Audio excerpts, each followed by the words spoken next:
Hello everybody, welcome to you all in my class. Today we will be looking at the another two tenses, present perfect and present perfect continuous tense. I will try to make you clear about their structures, forms and uses. Okay, let's begin. First of all, let's learn about present perfect tense.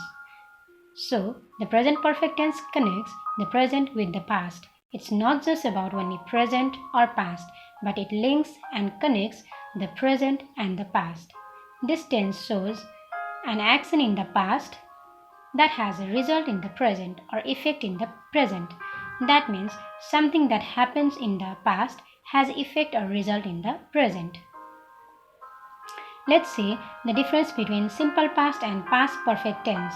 What do you think? Are these two tenses similar? Obviously not. But sometimes people use it almost in the same way, but actually it's different. So, if I say I lost my book, maybe I lost my book on Monday and then found it on Tuesday. So, if I say I lost my book, it doesn't mean that's true till today. It means it was true in the past. But if you tell me I have lost my book, then that means it's true till today. You have lost that book on Monday, but that book is still lost. That means you lost it sometimes in the past. When? That doesn't matter, because what matters is the result. And the result in this example is I don't have my book now. So this tense allows you to take some things from the past, bring it in the present and make it true now. That's the difference between simple past and past perfect tense. To use this tense, you need to know how to construct it. To construct the sentence, we have to take the help of subject, helping verb have or has, past participle form of the verb and object. For example, I have done my assignment. She has done her assignment. While making present perfect sentence, you need to be clear about regular and irregular verbs. I mentioned about them in previous class as well. A regular verb add d, ed, ied to them, while irregular verb do not add d, ed, ied. Instead of it, sometimes verb changes slightly, sometimes completely and sometimes remains same. Moreover, you need to be alert in forms of verb. We use past participle form of the verbs in present perfect tense. For example, regular verbs walk, walked, walked, walking, carry, carried, carried, carrying, watch, watched, watched, watching. Irregular verbs speak, spoke, spoken, speaking, go, went, gone, going, caught, caught, caught, caughting. Somewhere, past and past participle form of the verbs are similar in regular verbs and somewhere they are different in irregular verbs. Now it's time to learn positive, negative and interrogative forms. First, let's see positive forms. The subjects like I, we, they, you take the helping verb have and he, she, it take the helping verb has. For example, I have worked, we have worked, they have worked, you have worked. He has worked, she has worked, it has worked. Now let's see what happens when we make all of these negative. Let's see examples. I have not worked, we have not worked, they have not worked, you have not worked. He has not worked, she has not worked, it has not worked. What we did? We just add not after has or have. So if you want to use contraction form, then you can use like haven't, hasn't instead of saying have not and has not. Okay? It's very easy. Now let's see the question form, interrogative form. We need to bring auxiliary verb in the front where helping verb has or have is followed by subject, verb and object in question form. For example, have I worked? Have you worked? Have we worked? Have they worked? Has he worked? Has she worked? Has it worked? If you want to change into WH questions, then add WH words like what, where, how, etc. before this structure of yes-no questions. Okay? Now, it's time to go through uses of present perfect tense.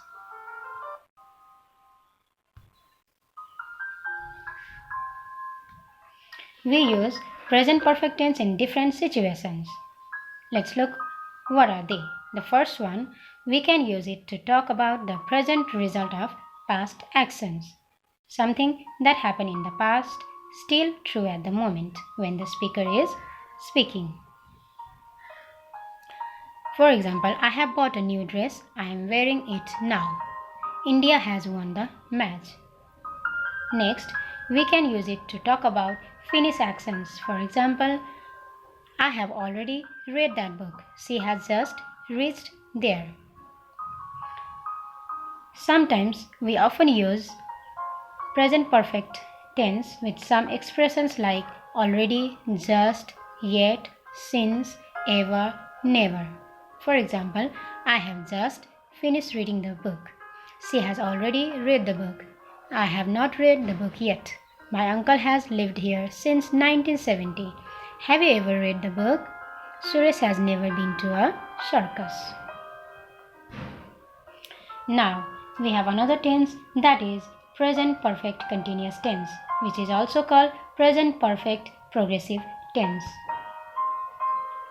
So let's learn exactly what this tense is, when and how we use it, so that we can speak it more confidently. Okay, let's start. Present perfect continuous tense is special tense in terms of time, like as present perfect, because it also connects present with past. It doesn't talk about only present or only of the past, but it connects them. Let's see how it connects. It talks about the action which started in the past and it's still continuing now in the present, or it's still going on the present when the speaker is speaking.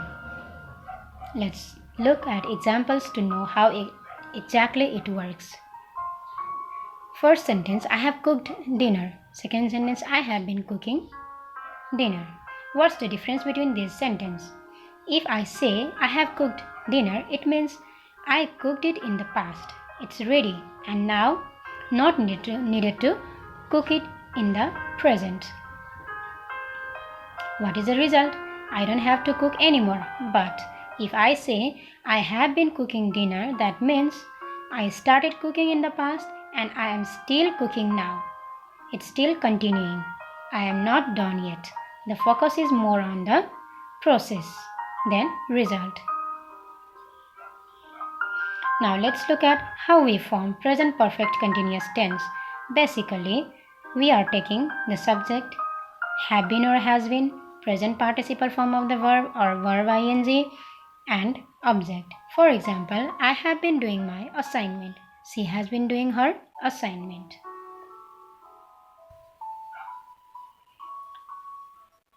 Here in present perfect continuous tense, we have to be careful in present participle form of the verb. So let's see some of the examples of present participle form of the regular and irregular verbs. For example, regular verbs: walk, walked, walked, walking; carry, carried, carried, carrying; watch, watched, watched, watching. Irregular verbs: speak, spoke, spoken, speaking; go, went, gone, going; caught, caught, caught, caughting. Okay, the last column is present participle form of the verb, which we use in present perfect continuous tense. Now we will go through positive, negative and interrogative form. So for positive, like as in present perfect tense, we need to use have for the subjects like I, you, we, they, and has with he, she, it. Okay? For example, I have been working, you have been working, they have been working, he has been working, She has been working, it has been working. Now let's look at the negative sections. In the negative, we would just add basically the word not after has or have. So you would say, I have not been working. He has not been working. She has not been working. It has not been working. You have not been working. So if you want to use contraction, then you can use in this way haven't, hasn't instead of have not and has not. Okay. Now let's see its question form or interrogative form. Here first you need to put have or has in the front, which will be followed by subject. For example, have I been working? Have you been working? Have we been working? Have they been working? Has he been working?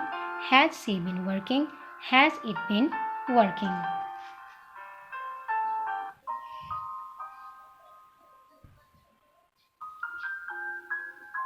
Now it's time to learn about uses of present perfect continuous tense.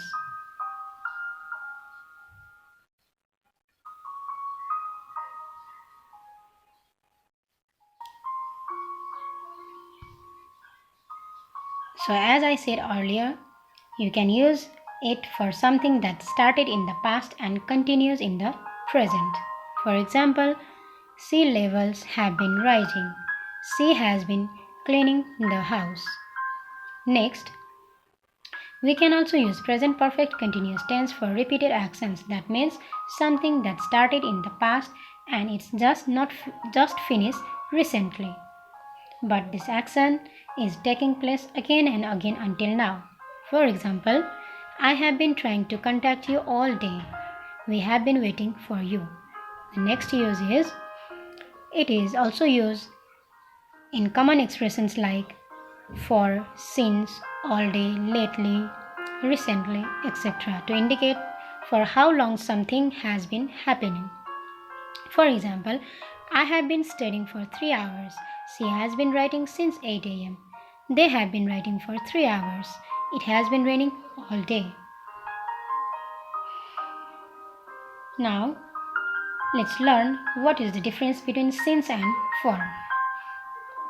Since is used to talk about the point of time, whereas for is used to talk about period of time, duration of time, or length of time. For example, I have been living in Spain for 6 years. So this means the duration of time. I have been living in Spain since 2012. It's the starting point. So let's see the difference between since and for thoroughly. Since is used with a specific point in time. For is used with period of time. Since can only be used with perfect tenses, whereas for can be used with all the tenses.